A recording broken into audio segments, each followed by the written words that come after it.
guys, welcome back or to the channel. This is Alternator Garage, and today we're going to work on that battery by bolting it down. I'm going to use one of the two battery bolt down kits that I have and see how I fare. Oopsie daisy.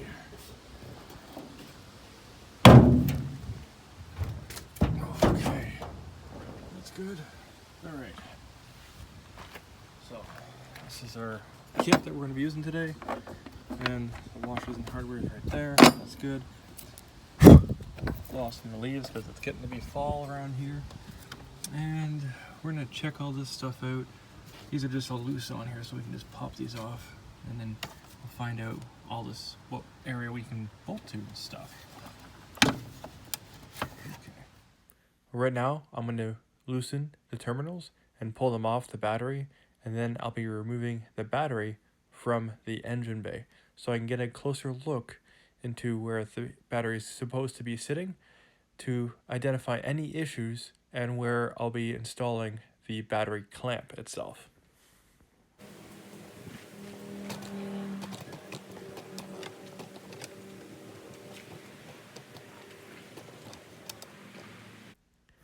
We'll be installing the battery in its original stock position, and we're just going to use some of the holes that are still in the battery platform that were there for whatever reason from the manufacturer, just enough so that the hooks can grab into, and then at that point I'll be able to drop the battery into place and then fasten said battery clamp to the top of the battery, and everything will be tucked into its new stock location. Now, the clamp itself is fully adjustable for bigger and smaller batteries. The battery that I have here is not the actual stock battery that came with the Jeep, like originally. It's the one that just happened to show up when I bought the Jeep. So I just put it into place and it kind of works. I don't know how powerful it is. I don't know what's recommended for the Jeep. In the future, I will be putting a much bigger battery into the Jeep, and that's for when off-roading and stuff, when you're playing music. You want something that's going to be fully reliable and has enough cold cranky amps to handle any equipment you might have added to the Jeep, like lights and things of that nature, whether the engine is running or not. Now, to the alternator on this vehicle, as I'll show you later on, when I disconnect the battery, actually works really well. It keeps a nice solid 14 volts, which is what you want to see on your voltmeter when the alternator is working at its proper capacity, charging the 12 volt battery. So going forward, pretty happy about that news.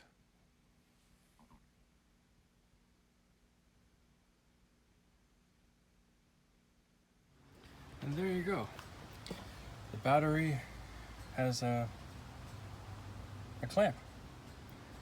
Back in the day, I actually had a mechanic charge me $50, not for the material, but to actually do that, with what I just did. And it was in that moment in time that I said to myself, I'm going to learn how to do this kind of work so that when I really need somebody, I can afford them. And when there's jobs that I can do myself, I'm going to go to it, get it done. And clamping down a battery, which is part of certification for your vehicle and also safety, that way you don't have some very heavy device bounce around your engine bay, and then if it does crack, there's going to be acid all over the place and it's going to eat into things, specifically rubber and metals and stuff. That's why your battery trays always rot out. Yeah, so it's good to know how to do this kind of work so that you don't have to be reliant upon other people. Now, I do want to put, the reason why I flipped this around, because I want easier access to my terminals. I'm going to put a battery disconnection thing on here, so that's the next part of this video. Now we're going to install our shut-off switch, which will be on the ground side, and again, that will leave that wire a little bit looser than what you see right there.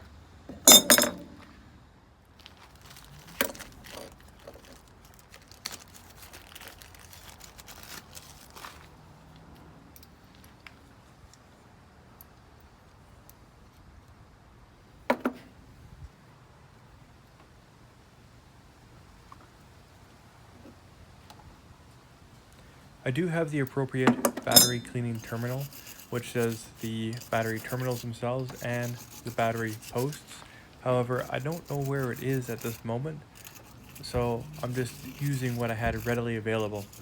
Now, that also being said, I do have battery terminal cleaning sprays and also anti-corrosion specifically for electronic devices, which I will be coating on this battery, but not today. I have to find those as well, so I'm guessing all three of these things are all together somewhere in my house, probably on a shelf, just waiting for me to come across them. Just the way it is. Also, I didn't feel like grabbing my socket set yet, and as you can see here, I didn't feel like grabbing a smaller adjustable wrench. Later on, I just kind of agreed to my idea of getting a smaller adjustable wrench would be much easier for this application, which would be right about now. Nope. Now? Nope. Still not. Right about now.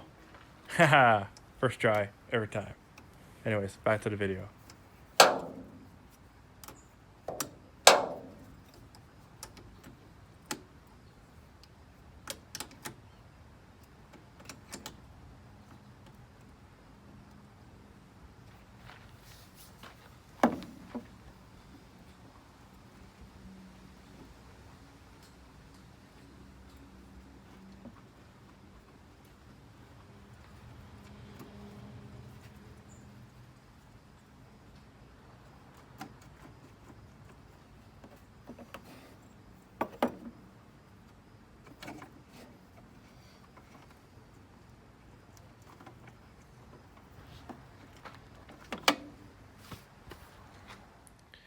Upon checking all my terminals and whatnot, I found that the negative battery terminal or ground was apart. So this time I decided to pull everything apart, uh, and all the terminal wires were twisted together.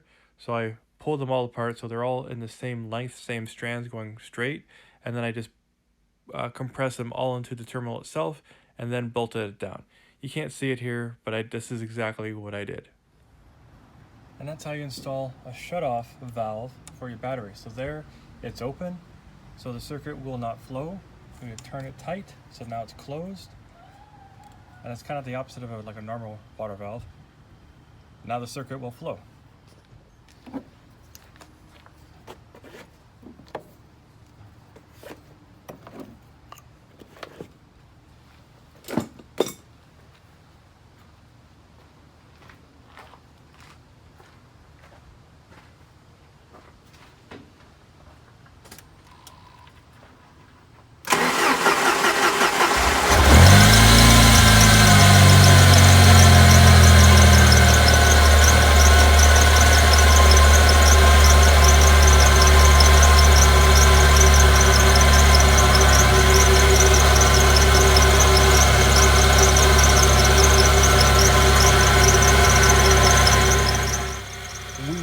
Just opened the circuit, therefore no power is actually flowing through the battery, and this is a test of the alternator maintaining the engine, and if it's still running, the alternator is working. As you saw there in the voltmeter, it's at 14, that's the charging rate.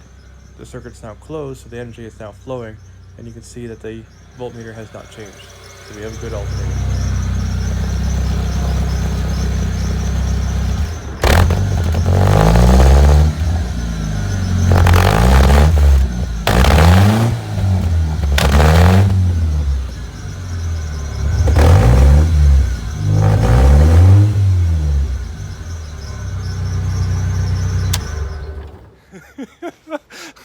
My mom heard all that, and I looked in not in the mirror, in the, like through the glass doors there, and she's just like, I can't do it.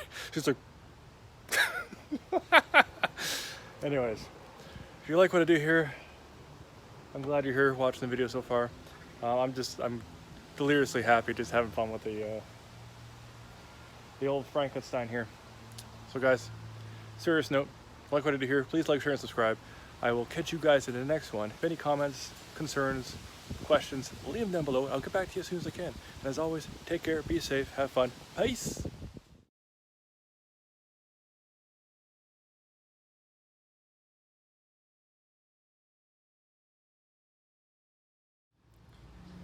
Power is disconnected. Power is connected. Disconnected. Kind of like the opposite of your normal water valve.